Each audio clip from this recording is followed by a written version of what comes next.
मेरी ननद से जुड़ी हुई जो सच्चाई सामने आई थी, उसने मेरी दुनिया को हिलाकर रख दिया था। मैं हमेशा सोचती रहती थी कि आखिर वो हर 2 महीने के बाद कैसे गर्भवती हो जाती है। ये कोई आम बात नहीं थी, लेकिन जब भी मैं इस मामले पर बात करने की कोशिश करती, तो मेरे पति बहुत ज्यादा नाराज हो जाते थे। उनका कहना था कि हमें दूसरों के सामने इस बदनामी का सामना करना पड़ सकता है और ये हमारे परिवार की इज्जत का मामला है। लेकिन मैं खामोश कैसे रहती? हर बार जब मैं अपनी ननद को देखती, तो उसकी खाली आंखें, बिखरे बाल और डरे हुए चेहरे को देखकर मेरे दिल में एक अजीब सा खौफ बैठ जाता था। कुछ तो ऐसा था जिसे सब लोग नजरअंदाज कर रहे थे, या फिर ऐसा था जिसे जानबूझकर छुपाया जा रहा था। मुझे अंदर ही अंदर बेचैनी खाए जा रही थी। मैं सोचने पर मजबूर थी कि कहीं कुछ तो ऐसा नहीं हो रहा जो मेरी नजर से ओझल है। मेरे दिल में हर पल सवालों पर सवाल चल रहे थे। शायद ये मेरा सिर्फ वहम था, लेकिन मैं इस बात की तसल्ली कर लेना चाहती थी। इसके लिए मैंने एक बहुत ही ज्यादा खतरनाक कदम उठाया। अपने पति की गैर मौजूदगी में मैंने अपनी ननद के कमरे में एक छोटा सा खुफिया कैमरा लगा दिया। पहले दिन तो उसमें कुछ भी खास नजर नहीं आया और दूसरा दिन भी वैसे ही गुजर गया। मुझे लगा कि शायद मैं ही गलत सोच रही थी, मगर तीसरे दिन मेरी नजरें स्क्रीन पर जम गईं। तीसरे दिन जो कुछ भी मैंने देखा, उससे तो मेरे शरीर से जैसे जान ही निकल गई थी। मेरी आंखें जम गईं, सांस गले में ही अटक गई और पूरा शरीर कांपने लगा था। ये हकीकत, ये भयानक सच्चाई मैंने कभी सपने में भी नहीं सोची थी कि ऐसा भी मुमकिन हो सकता है। कमरे में होने वाली वो बहस मेरे मन में गूंजने लगी। मेरा दिमाग सुन्न हो गया था। दिल डर के मारे तेजी से धड़कने लगा। मैं चीखना चाहती थी, रोना चाहती थी, मगर मुझमें हिलने की भी हिम्मत नहीं हो रही थी। जैसे ही मैंने वीडियो का आखिरी नजारा देखा, मेरे पैरों तले से जमीन खिसक गई। मैंने जल्दी से कैमरा बंद किया, पर कांपते हाथों से उसे उठाया और दीवार का सहारा लेकर खड़ी हुई। मैं जानती थी कि अब यहाँ एक पल के लिए भी रुकना मेरे लिए बहुत खतरनाक हो सकता था। मैं दरवाजे की तरफ बढ़ी, लेकिन मेरे कदमों में जान ही नहीं बची थी। ऐसा लग रहा था जैसे मेरे पूरे शरीर से किसी ने ताकत खींच ली हो। मुझे जल्दी ही यहाँ से निकलना था। इस घर में अब एक पल के लिए भी रुकना नामुमकिन था। मैं जानती थी कि अगर किसी को पता चल गया कि मैंने ये सब कुछ देख लिया है, तो मेरे साथ कुछ भी हो सकता है। मैंने अपनी सारी हिम्मत जुटाई, दरवाजा खोला और फिर कांपते पैरों के साथ घर से बाहर भाग निकली। मेरा नाम सिमरन है। मेरी उम्र 22 साल है। मैं अपने पिता के साथ एक आम सी जिंदगी गुजार रही थी।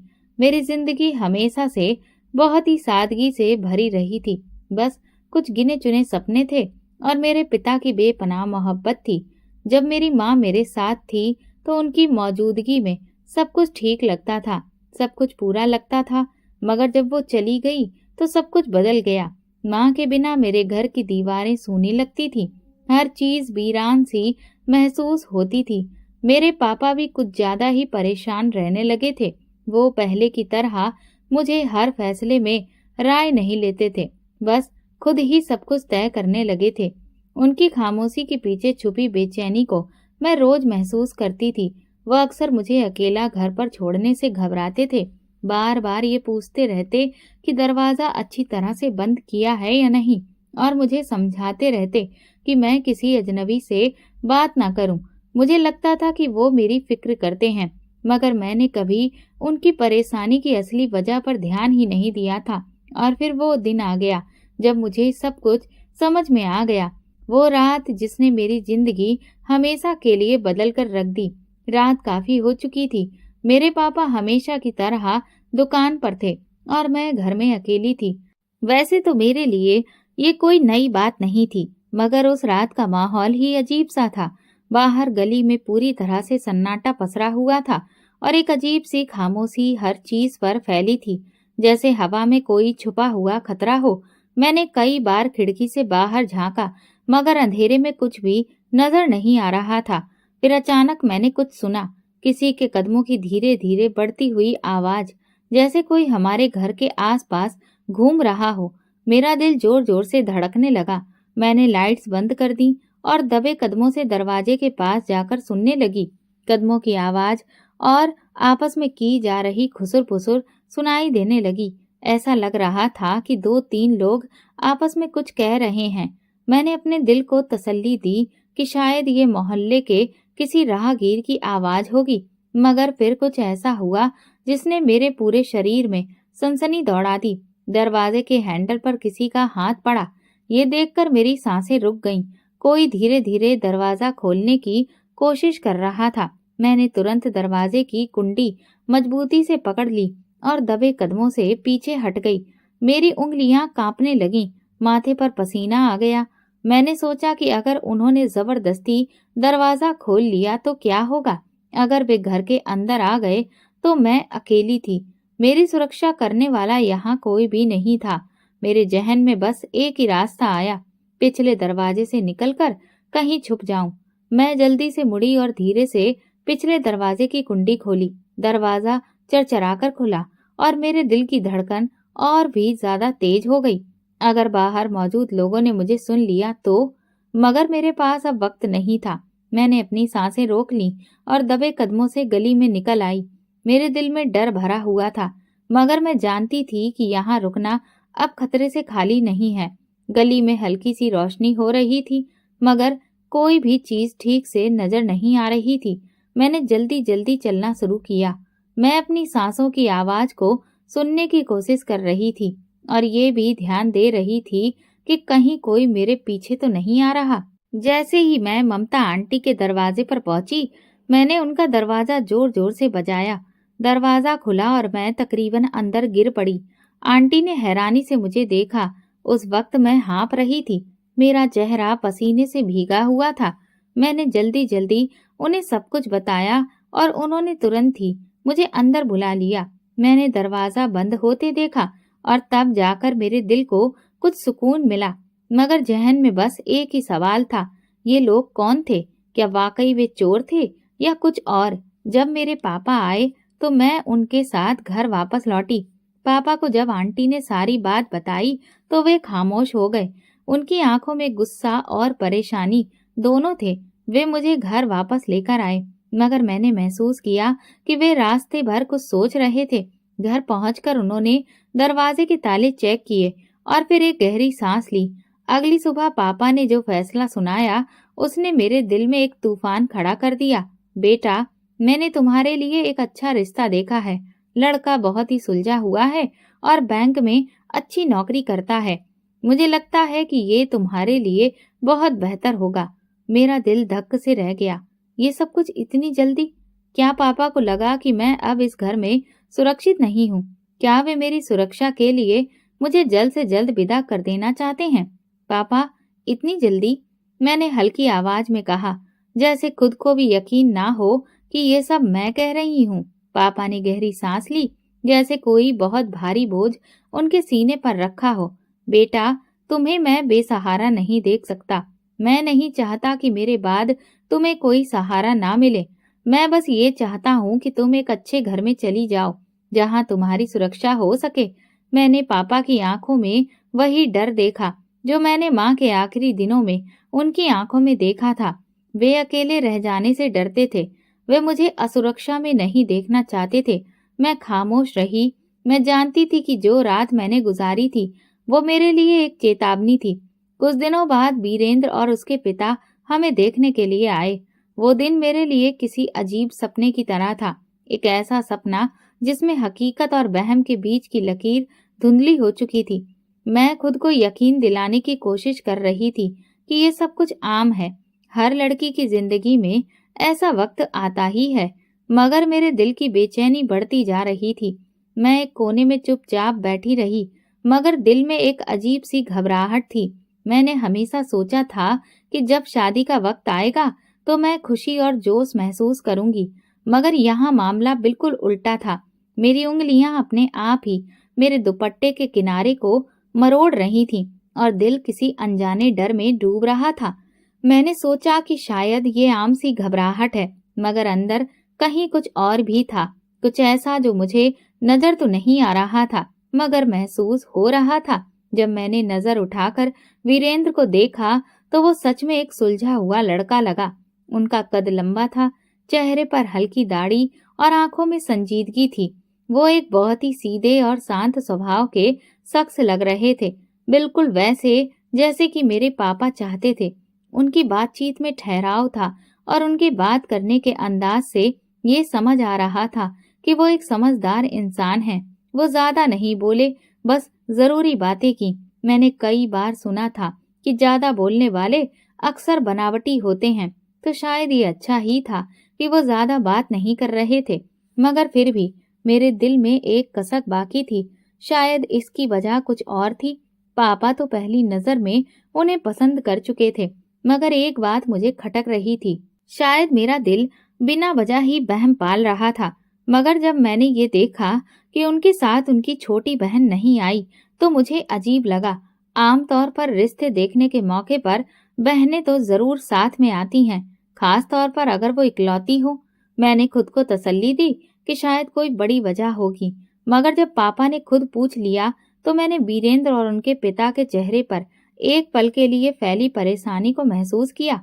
जब पापा ने इस बारे में पूछा तो वीरेंद्र के पिता ने हड़बड़ाते हुए कहा, वो बीमार है, उसकी तबीयत अचानक खराब हो गई, इसीलिए नहीं आ सकी। मुझे ये सुनकर अजीब लगा। शायद वाकई ऐसा ही हो, मगर मेरे दिल ने ये बात आसानी से स्वीकार नहीं की। कुछ तो ऐसा था जो मुझे उलझा रहा था, मगर मैं इस बारे में ज्यादा सोचना ठीक नहीं समझ रही थी। आखिर मेरे पापा भी अब निश्चिंत थे और ये सब उनकी खुशी के लिए ही हो रहा था। वीरेंद्र के पिता ने कहा कि वे बिल्कुल सादगी से शादी करना चाहते हैं, उन्हें किसी भी तरह का दहेज या दिखावा नहीं चाहिए। ये सुनकर पापा को हैरानी हुई। वे हमेशा चाहते थे कि मेरी शादी धूमधाम से हो, मगर मनोज अंकल ने उन्हें ये बात समझाई कि सादगी में ही असली खूबसूरती होती है। मेरे पापा आखिरकार मान गए, मगर उनकी आंखों में एक सपना टूटने की झलक मुझे साफ दिखाई दी। मैंने सोचा कि शायद यही ठीक है, सादगी ही असल खुशी होती है और शादी की सफलता दिखावे में नहीं बल्कि रिश्ते की मजबूती में होती है। कुछ हफ्तों में ही शादी की तैयारी पूरी हो गई थी। सब कुछ बहुत जल्दी हो रहा था। ऐसा लग रहा था कि जैसे वक्त को पंख लग गए हों। कपड़ों की खरीदारी, मेहंदी की तैयारी, छोटे मोटे इंतजाम, सब कुछ इतनी तेजी से हुआ कि मुझे महसूस ही नहीं हुआ कि मैं अपनी जिंदगी के एक नए मोड़ पर आ चुकी हूँ।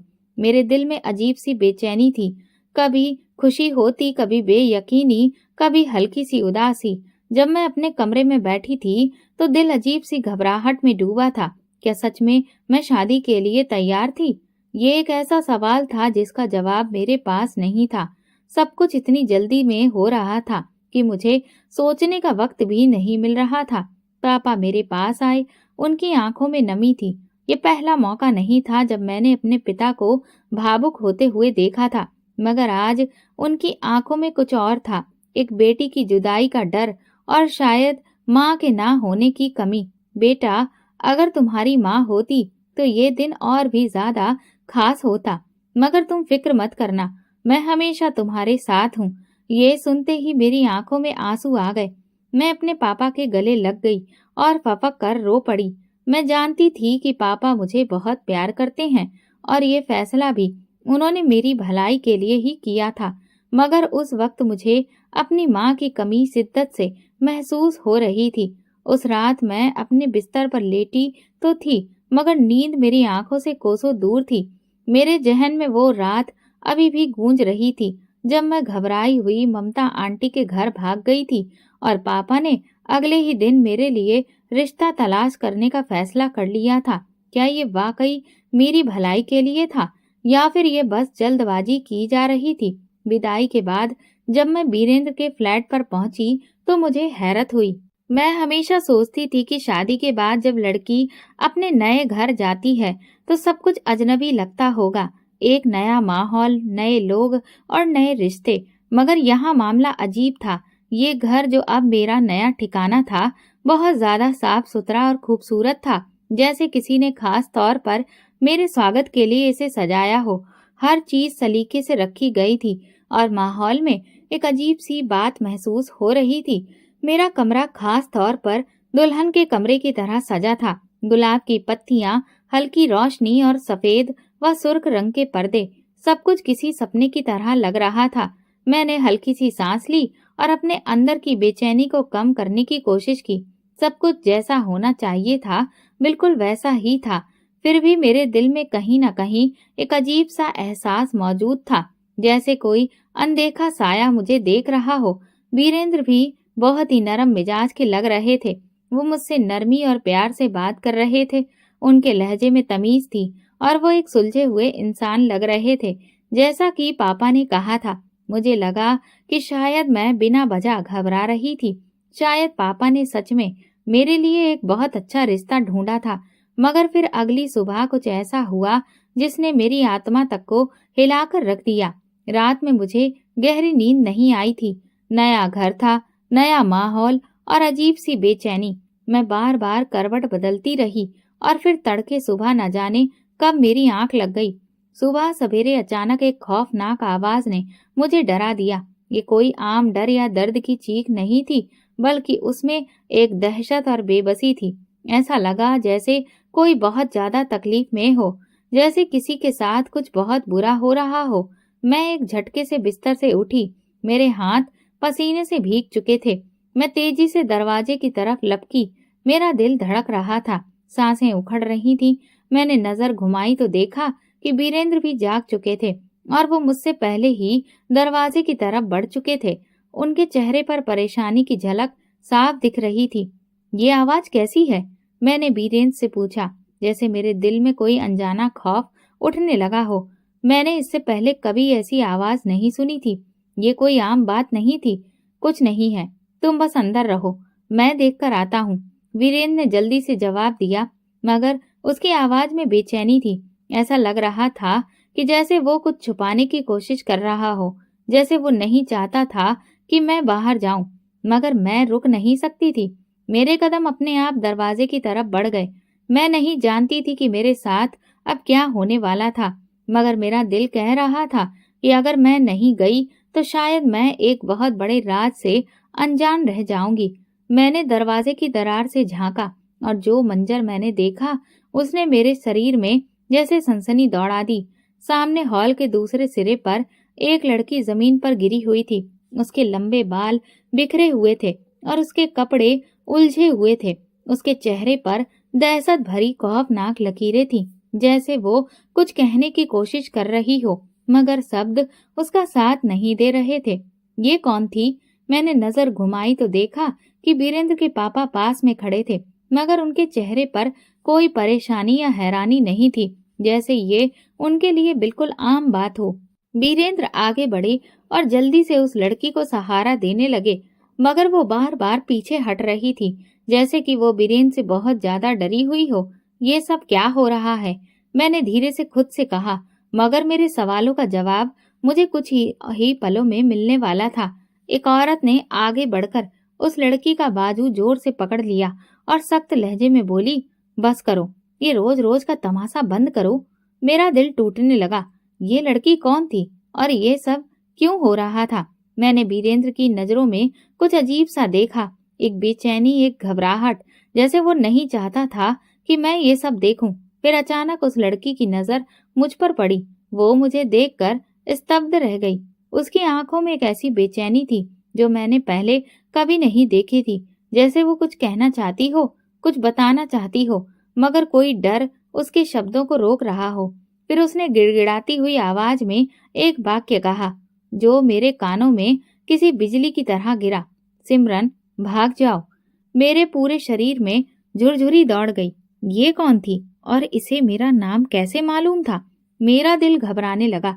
मैंने वीरेंद्र की तरफ देखा। उसका चेहरा पहले से ज्यादा संजीदा हो चुका था, जैसे वो चाहता था कि अब मैं एक शब्द भी ना बोलूं। ये सब क्या हो रहा था? मेरी शादी को सिर्फ एक दिन ही हुआ था और मैं पहले ही दिन किसी भयानक राज में उलझ चुकी थी। मुझे समझ नहीं आ रहा था कि अब मैं क्या करूं। मेरा दिल एक ही बात कह रहा था, यहाँ कुछ बहुत गलत हो रहा है। वो लड़की मैली कुचैली सी थी, उसके बिखरे बाल, चेहरे पर खौफ की परछाइयां, ये सब क्या था? सोच सोच कर मेरा दिमाग फटा जा रहा था। ये मंजर मेरे लिए ऐसा था जिस पर मैं यकीन नहीं कर पा रही थी। मेरा दिल तेजी से धड़कने लगा और हाथ ठंडे पड़ गए। मैंने कभी ऐसा कुछ अपनी आंखों से देखा ही नहीं था।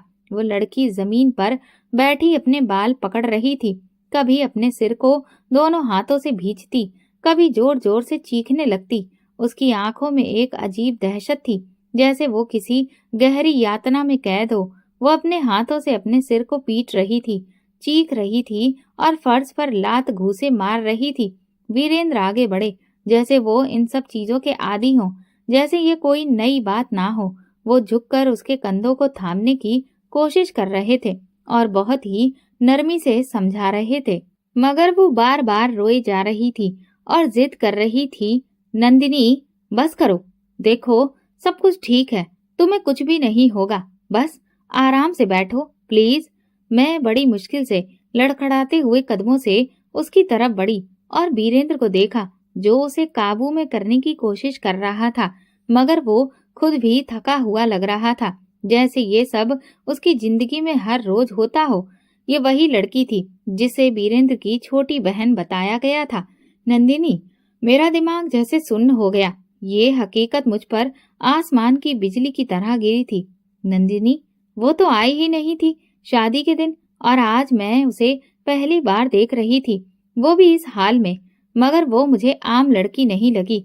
उसकी हरकतें बहुत ही अजीब थीं, जैसे कि वो पागल हो या किसी बहुत ही भयंकर खौफ से जूझ रही हो। मुझे लगा जैसे वो चीख नहीं रही थी, बल्कि किसी बर्दाश्त ना कर पाने वाली मुसीबत में पड़ी थी, जैसे वो अपने ही अंदर किसी ऐसी कैद में हो जहां से वो निकलना चाहती हो, मगर कोई दरवाजा ना हो।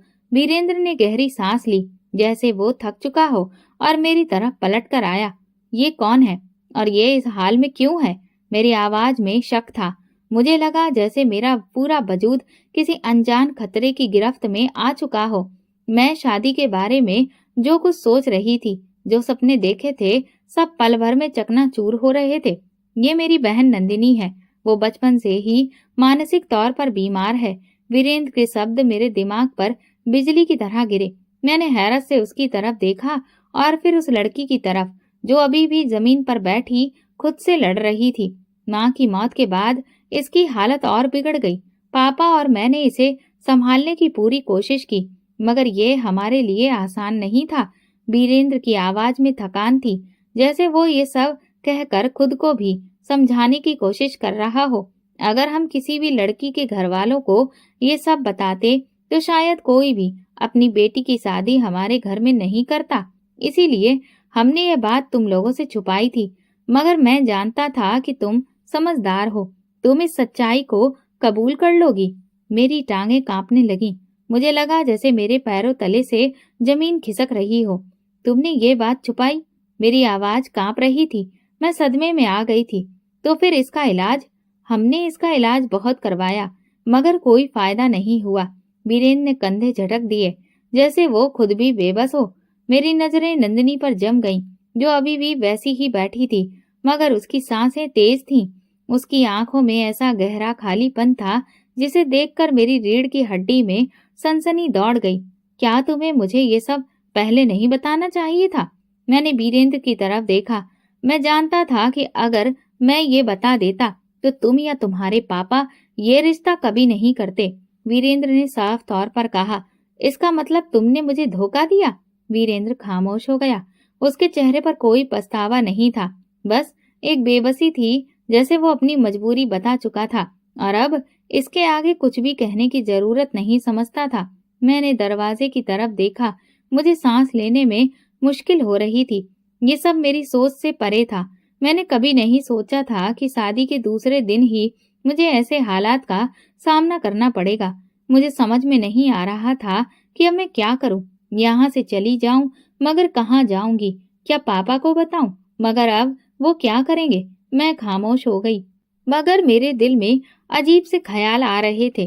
वीरेंद्र ने जो बताई थी, वो वैसे तो सही लग रही थी, मगर मेरा दिल इस बात को मानने के लिए तैयार नहीं था।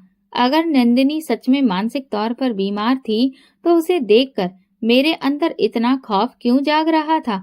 क्यों उसकी नजरें कुछ कहना चाहती थीं, मगर उसके शब्द उसका साथ नहीं दे रहे थे। नंदिनी, उस दिन से मैंने उस पर गहरी नजर रखनी शुरू कर दी।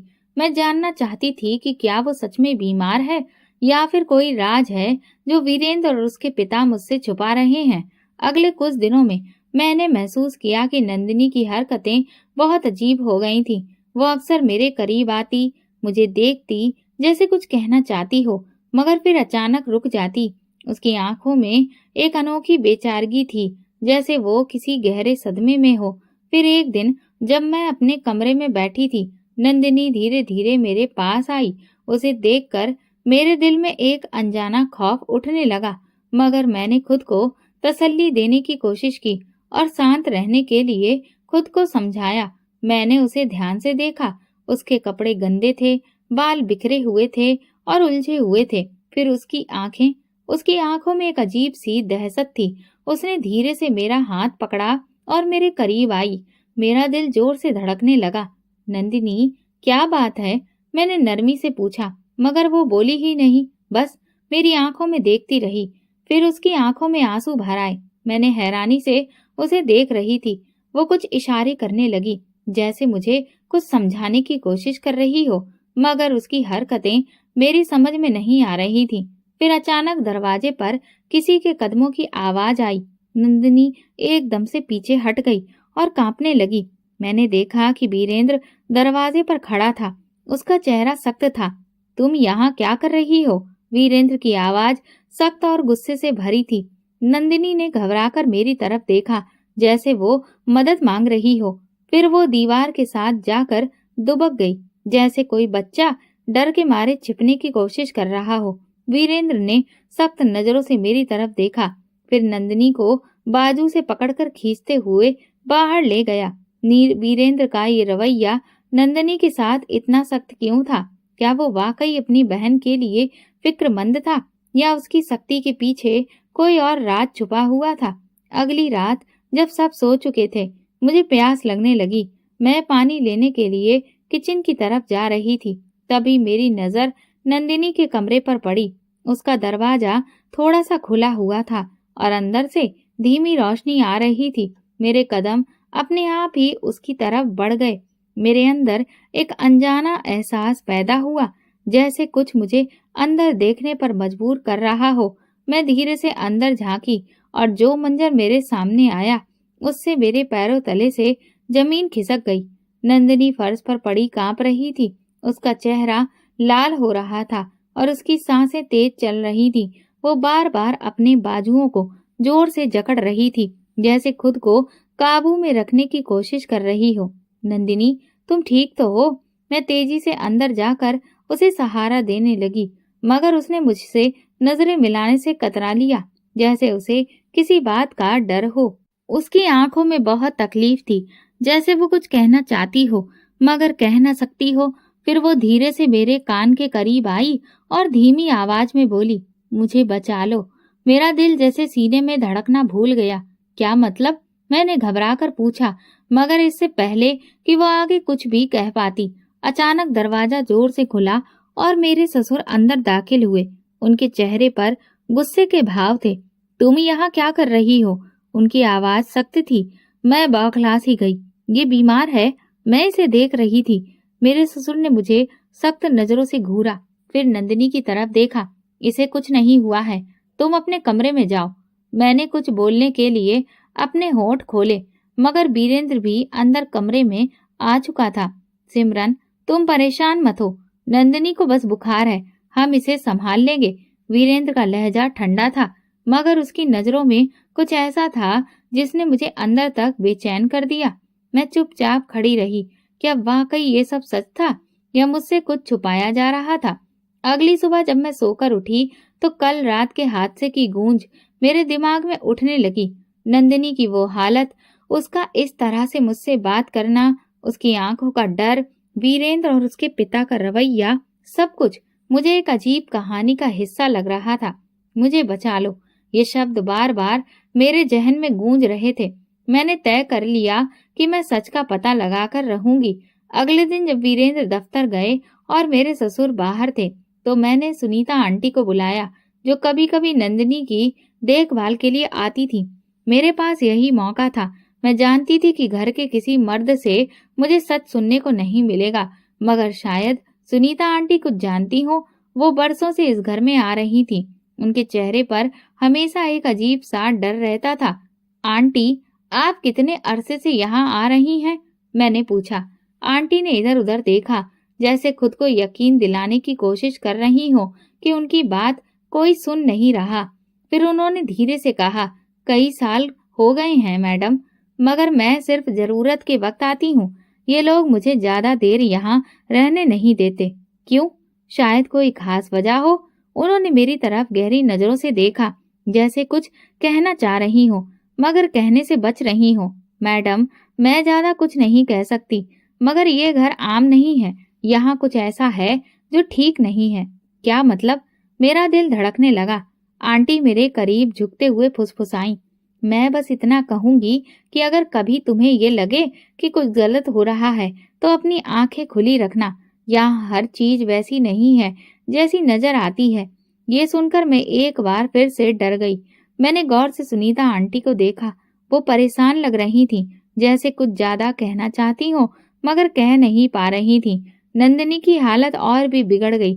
अगले दिन मैंने नंदिनी की हालत और भी ज्यादा खराब देखी तो मैंने एक फैसला कर लिया। मैं इस घर में और अंधेरे में नहीं रह सकती। मुझे सच जानना था। मैंने अपनी एक जानने वाली डॉक्टर को बुलाया ताकि वो चुपके से नंदिनी का चेकअप कर सके। मैं जानती थी कि अगर वीरेंद्र या उसके पिता को पता चल गया तो वे कभी भी इसकी इजाजत नहीं देंगे। जब डॉक्टर ने नंदिनी का चेकअप किया तो उसके चेहरे पर डर के आसार साफ दिख रहे थे। सिमरन, मैं तुम्हें कुछ बताना चाहती हूँ, मगर ये बहुत चौंकाने वाली बात है। मेरा दिल डूबने लगा। क्या हुआ डॉक्टर? डॉक्टर ने एक पल के लिए खामोशी ओढ़ी, फिर धीरे से बोली, नंदिनी प्रेग्नेंट है। मेरा शरीर जैसे पत्थर का हो गया। क्या? मेरी आवाज कांप रही थी। डॉक्टर की नजरें गंभीर थी। हाँ, और मेरा ख्याल है कि इसे कोई नशे जैसी दवा भी दी जा रही है, क्योंकि ये बहुत कमजोर हो चुकी है और इसका दिमाग जैसे बंद होता जा रहा है। मेरी आंखों में आंसू आ गए। शायद ये कैसे हो सकता है? घर में कोई और मर्द नहीं था, तो फिर ये बच्चा किसका था? मेरे जहन में खौफनाक ख्याल आया, मगर मैंने फौरन उसे झटक दिया। क्या वीरेंद्र कुछ जानता था, या फिर? मेरे मन में कई सारे सवाल गूंजने लगे, लेकिन उनके जवाब मुझे दूर दूर तक नजर नहीं आ रहे थे। मेरे हाथ कांप रहे थे, दिल बेतहाशा धड़क रहा था। डॉक्टर की बातों ने जैसे मेरे पूरे वजूद को झंझोड़ कर रख दिया था। नंदिनी प्रेग्नेंट है, ये शब्द मेरे मन में गूंज रहे थे। ये कैसे मुमकिन था? नंदिनी घर से बाहर नहीं जाती थी, वो किसी से मिलती नहीं थी, तो फिर आखिर ये सब कैसे? मुझे लगा जैसे मेरा दिमाग फट जाएगा। सिमरन, तुम ठीक हो? डॉक्टर ने मेरे कंधे पर हाथ रखा। मैं जैसे किसी नींद से जागी।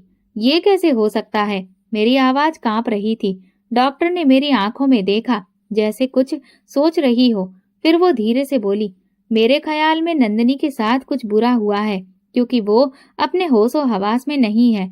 शायद उसे कोई ऐसी दवा दी जा रही है जिससे वो विरोध ना कर सके। ये सुनकर मैं घबरा गई और डॉक्टर से पूछा।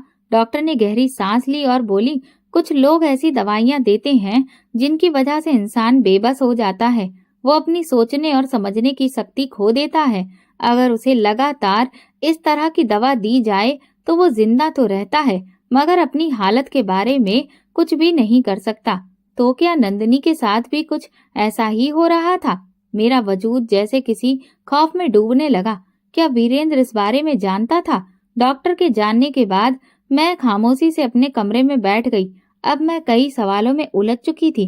क्या वीरेंद्र को इस बारे में सब कुछ मालूम था? अगर नंदिनी बीमार है तो फिर वो प्रेग्नेंट कैसे हो सकती है? अगर ये बात वीरेंद्र को नहीं पता तो क्या उसके पिता को पता है? अगर दोनों ही ये जानते हैं तो फिर वे ये हकीकत क्यों छुपा रहे हैं? मुझे लगा अगर मैंने सच्चाई तलाश नहीं की तो मैं खुद भी किसी जाल में फंस जाऊंगी। मैंने तय कर लिया था कि किसी भी कीमत पर इस राज से पर्दा उठाकर रहूंगी। ये घर कुछ बड़ा छुपा रहा था और मैं अनजाने में ही सही, लेकिन अब इस घर का हिस्सा बन चुकी थी। मुझे इस घर के बारे में बहुत कुछ अजीब लग रहा था। मेरा दिल कह रहा था कि कुछ ना कुछ जरूर छुपाया जा रहा है। नंदिनी की हालत, उसकी आंखों में बसी हुई दहशत और सबसे ज्यादा उसका बच्चा, ये सब किसी खौफनाक हादसे की तरफ इशारा कर रहे थे। मगर मैं अब तक इसे समझ पाने में नाकाम थी। मैं जानना चाहती थी कि रातों को यहाँ पर क्या होता है। वीरेंद्र और उसके पिता हमेशा कहते हैं कि नंदिनी को किसी मानसिक बीमारी है, मगर जो कुछ भी मैंने देखा था वो इस कहानी से मेल नहीं खाता था। तीसरी रात जो हुआ उसने मेरी दुनिया हिला दी। रात के सन्नाटे में जब पूरा घर सो रहा था, नंदिनी के कमरे का दरवाजा धीरे से खुला। मैंने कैमरे की स्क्रीन पर नजरें गड़ा रखी थी। मेरी सांसें उखड़ने लगी। दिल प्रार्थना कर रहा था कि मेरी सारी सोच गलत साबित हो जाए, मगर जो मैं देखने जा रही थी वो मेरी जिंदगी का सबसे भयानक लम्हा बनने वाला था। मेरे ससुर अंदर आए। मेरा दिल एक पल के लिए धड़कना भूल गया। उन्होंने दरवाजा धीरे से बंद किया और आगे बढ़े। नंदिनी खामोशी से बैठी थी, जैसे उसे कुछ समझ में नहीं आ रहा हो। उसकी आंखें वीरान थीं, उसका शरीर बेजान पुतले की तरह था, जैसे वो जिंदा होते हुए भी मर चुकी हो। फिर जो हुआ वो मैं बयां नहीं कर सकती। मैं खौफ से कांपने लगी। मेरी आंखों के सामने जो मंजर था उसने मेरे अंदर की सारी हिम्मत छीन ली। मैंने कांपते हाथों से लैपटॉप बंद कर दिया, मगर मेरे आंसू नहीं रुक रहे थे। ये सब मेरे अपने ससुर ने किया था। अगली सुबह मैंने जल्दी से वीरेंद्र को बुलाया। मैंने फैसला कर लिया था कि मैं उसे सब कुछ बता दूंगी। मैं खुद को काबू में रखने की कोशिश कर रही थी, मगर मेरे अंदर तूफान उठ रहा था। वीरेंद्र, मैं तुमसे एक जरूरी बात करना चाहती हूँ। मेरी आवाज संजीदा थी। वीरेंद्र ने मोबाइल देखते हुए लापरवाही से कहा, हाँ बोलो। नंदिनी प्रेग्नेंट है। ये सुनते ही वीरेंद्र का रंग बदल गया।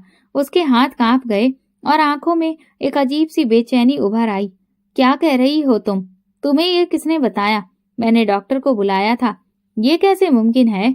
मैंने उसकी आंखों में झांकते हुए पूछा। वीरेंद्र खामोश रहा। उसकी खामोशी मेरे शक को और हवा दे रही थी। वीरेंद्र, तुम्हें पता है ना? मैंने सख्त लहजे में कहा। वीरेंद्र ने मुझे सख्त नजरों से देखा और धीरे से बोला, ये तुम्हारा मामला नहीं है सिमरन, तुम इसमें मत पड़ो। ये मेरा मामला नहीं है। मैं चीख पड़ी। वो मेरी ननद है। मैंने अपनी आंखों से सब कुछ देखा है। मैं जानती हूँ कि तुम्हारे बाप ने क्या किया। ये सुनते ही वीरेंद्र का चेहरा खौफनाक हो गया।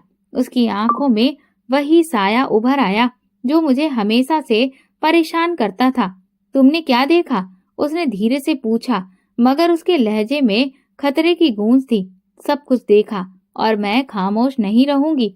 वीरेंद्र ने एक पल के लिए कुछ सोचा, फिर धीरे से मुस्कुराया। सिमरन, तुम बहुत मासूम हो। तुम्हें क्या लगता है कि तुम चीखोगी और लोग तुम्हारी बात मान लेंगे? मैं पुलिस को बुलाऊंगी, मैंने धमकी दी। वीरेंद्र आगे बढ़ा और मेरे बाजू को जोर से पकड़ लिया। पुलिस? अच्छा, तुम्हें मालूम है ना कि इस घर में जो भी अपनी जुबान खोलता है वो फिर कभी वापस नहीं आता। मेरा दिल दहल गया। वीरेंद्र की आंखों में दरिंदगी थी। तुम्हें लगता है कि तुम भाग जाओगी? उसने ठंडी आवाज में कहा। ये सब तुम्हारे साथ भी हो सकता है सिमरन। अगर तुमने जुबान बंद नहीं की तो तुम भी नंदिनी की तरह ही एक पुतला बन जाओगी। अब मेरे पास ज्यादा वक्त नहीं था। मुझे कुछ करना था। मैं जानती थी कि वीरेंद्र और उसके बाप को मालूम हो चुका था कि मैंने सच्चाई देख ली है। अब वे मुझे भी खामोश करने की कोशिश करेंगे। अगली रात जब वीरेंद्र और उसके पिता बाहर गए, मैंने जल्दी से अपना लैपटॉप उठाया, नंदिनी को संभाला और कुछ जरूरी सामान लेकर घर से बाहर निकली। मेरी सांसें उखड़ रही थीं, दिल जोर जोर से धड़क रहा था, खौफ मेरी नस नस में दौड़ रहा था, लेकिन मैं रुक नहीं सकती थी। अब वक्त बहुत कम था और खतरा बहुत ज्यादा।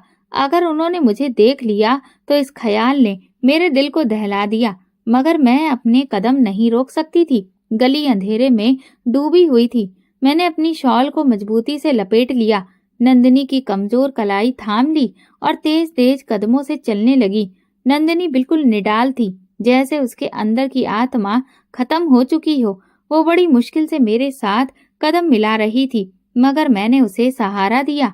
बस थोड़ा और नंदिनी, हम सुरक्षित जगह पहुंचने वाले हैं। मैंने धीरे से भगवान से प्रार्थना की। मैं नंदिनी को लेकर सीधे अपने पिता के घर पहुंची। पापा रात के इस वक्त दरवाजे पर मुझे खड़े देखकर हैरान रह गए। मैं बिना कुछ कहे दरवाजे की दहलीज पार कर गई और नंदिनी को सोफे पर बिठाया। सिमरन, ये सब क्या हो रहा है? पापा की आवाज में परेशानी थी। पापा, मुझे आप पर भरोसा है और मैं अब जो कुछ भी बताने जा रही हूँ शायद आपको उस पर यकीन ना हो, मगर मैं सच बोल रही हूँ। फिर मैंने सब कुछ बयान कर दिया। नंदिनी की हालत, उसका बच्चा, मेरे ससुर की दरिंदगी और खुफिया कैमरे में कैद भयावह सच, ये सब सुनकर पापा दंग रह गए। ये कैसे हो सकता है? उनकी आवाज कांप रही थी। पापा, मैंने अपनी आंखों से सब कुछ देखा है। हमें पुलिस को जानकारी देनी होगी। पापा ने कांपते हाथों से फोन उठाया और पुलिस को बुला लिया। पुलिस जल्दी ही हमारे घर पहुंच गई। मैंने खुफिया कैमरे की रिकॉर्डिंग उन्हें दे दी। उन्होंने हर चीज तसल्ली से सुनी, मगर फिर जो सच सामने आया वो और भी ज्यादा खौफनाक था। ये पहला मौका नहीं था जब उन लोगों ने किसी लड़की को इस तरह से अपना शिकार बनाया था। हर 2-3 साल के बाद वे किसी नई जगह जाकर एक नई लड़की को अपने जाल में फंसाते, उससे शादी करते और फिर वही जुल्म करते जो नंदिनी पर हुआ था। ये सुनकर मेरे होश उड़ गए। क्या ये सच है? हाँ, पुलिस इंस्पेक्टर ने कहा। जब हमने नंदिनी के दस्तावेज देखे तो हमें पता चला कि वो वीरेंद्र की बहन नहीं बल्कि उसकी पिछली पत्नी थी। लेकिन वो पागल क्यों है? मैंने अविश्वास से पूछा। इंस्पेक्टर ने गहरी सांस ली, फिर धीरे से कहा, क्योंकि वीरेंद्र और उसके बाप ने उसे नशे के ढेर सारे इंजेक्शन दिए थे ताकि वो ये सच्चाई किसी को भी ना बता सके। मेरी आंखों में आंसू आ गए। ये लोग दरिंदे हैं सिमरन जी, इंस्पेक्टर ने कहा। हमें अब इस मामले की गहराई से जांच करनी होगी, लेकिन हमें लगता है कि ये दोनों पहले भी ये सब कुछ कर चुके हैं। पुलिस ने वीरेंद्र और उसके पिता को गिरफ्तार कर लिया। जब वीरेंद्र को गिरफ्तार किया गया तो उसने सब कुछ साफ साफ बता दिया। हाँ, मैंने ये सब किया है और मैं इसे दोबारा भी कर सकता था, वीरेंद्र ने बेहिचक कहा। तुमने कितनी और औरतों के साथ ऐसा किया? इंस्पेक्टर ने सवाल किया। वीरेंद्र हंस पड़ा। हर बार मैंने यही खेल खेला। मैं खुश था कि हमने तुम्हें बीच में फंसा लिया, मगर तुम बहुत चालाक निकली सिमरन। ये सुनकर मेरे बदन में झुरझुरी दौड़ गई। जैसे जैसे पुलिस की तहकीकात आगे बढ़ी, जो सच सामने आया वो मेरी सोच से भी कई ज्यादा भयावह था। ये सिर्फ नंदिनी के साथ होने वाला जुल्म नहीं था, बल्कि एक ऐसा अपराध था जो सालों से जारी था। ये दोनों बाप बेटे का धंधा था। ये लोग बेसहारा लड़कियों को अपने जाल में फंसाते, उन्हें गर्भवती करते और उनके बच्चों को विदेश में बे औलाद जोड़ों को बेच देते। वे हमेशा ऐसी लड़की की तलाश में रहते जो या तो बहुत गरीब होती या बेसहारा। मेरा दिल भय से कांप उठा। न जाने अब तक कितनी महिलाओं की जिंदगी ये बर्बाद कर चुके होंगे। पुलिस ने और तेजी से छानबीन शुरू की। पता चला कि वीरेंद्र की 5 पत्नियां तो गायब थीं और उन्हें पागल खाने में भर्ती करवा दिया गया था। जब वे लड़कियां उनके काम की नहीं रहती थीं, तो वे उन्हें पागल घोषित करवा देते थे। ये जानकर मेरी सांसें अटक गईं। क्या मैं भी इसी अंजाम का शिकार होने वाली थी? अगर मैंने सही समय पर कुछ ना किया होता तो मेरी कहानी भी वही होती जो नंदिनी और बाकी बदकिस्मत लड़कियों की थी। पुलिस ने नंदिनी के परिवार वालों को तलाश करने के लिए तहकीकात तेज कर दी। मेरे पापा ने भगवान का धन्यवाद किया कि उन लोगों ने अभी तक मुझे कोई नुकसान नहीं पहुंचाया था। मैं अपने पिता के साथ बैठकर सोचती रही, अगर मैं खामोश रहती, अगर मैं सच्चाई जानने की कोशिश ना करती, अगर मैं उन लोगों से डर जाती, तो आज मैं कहाँ होती। लेकिन सबसे बड़ा सवाल ये था कि ये सिलसिला कब से जारी था? क्या अभी भी कुछ लड़कियां उनके शिकंजे में फंसी हुई थीं? मैं जानती थी कि ये मामला सिर्फ वीरेंद्र और उसके बाप के पकड़े जाने से हल नहीं होगा। पुलिस को उनके पूरे नेटवर्क तक पहुंचना था ताकि आगे किसी मासूम लड़की की जिंदगी बर्बाद ना हो। मैंने तय कर लिया कि मैं इन जालिमों के खिलाफ अपनी आवाज उठाऊंगी। मैं उन बेसहारा लड़कियों के लिए कुछ करूंगी जो किसी न किसी वीरेंद्र जैसे दरिंदे के जाल में फंसी हुई थी। ये मेरा बदला था, सिर्फ अपने लिए नहीं बल्कि उन तमाम लड़कियों के लिए जिनकी आवाज कभी किसी ने नहीं सुनी। कई हफ्तों तक पुलिस की छानबीन चलती रही। केस अदालत में गया। वीरेंद्र और उसके बाप को उम्र कैद की सजा हुई। नंदिनी को अस्पताल ले जाया गया, जहां उसे इलाज मिला। कुछ महीनों बाद उसकी हालत बेहतर होने लगी। वो बोलने लगी। उसने अपनी खोई हुई जिंदगी को वापस पाने की शुरुआत कर दी थी और मैंने अपनी जिंदगी को एक नए मकसद के साथ जीने का फैसला किया। मैंने सोच लिया कि मैं उन महिलाओं की मदद करूंगी जो घरेलू हिंसा और दरिंदगी का शिकार होती हैं। अगर मैंने सुनीता के इशारे को नजरअंदाज कर दिया होता, अगर मैंने कैमरा ना लगाया होता, अगर मैंने खामोशी से वीरेंद्र की बात मान ली होती, तो आज मैं भी किसी पागल खाने में कैद होती या शायद मौत के घाट उतार दी गई होती। जिंदगी कभी भी उतनी सीधी नहीं होती जितनी हमें नजर आती है। कभी कभी हमारे लिए सबसे बड़ा खतरा वही होता है जहां हम सबसे ज्यादा खुद को सुरक्षित महसूस करते हैं। कभी भी किसी अजनबी पर आंख बंद करके भरोसा ना करें। दोस्तों, अगर आपको हमारी कहानी पसंद आई हो तो कमेंट करके जरूर बताइए। वीडियो को लाइक करें और ज्यादा से ज्यादा शेयर करें। अगर आप चैनल पर नए हैं तो सब्सक्राइब जरूर करें और नोटिफिकेशन बेल को दबाएं ताकि अगली अपडेट सबसे पहले आपको मिले। धन्यवाद।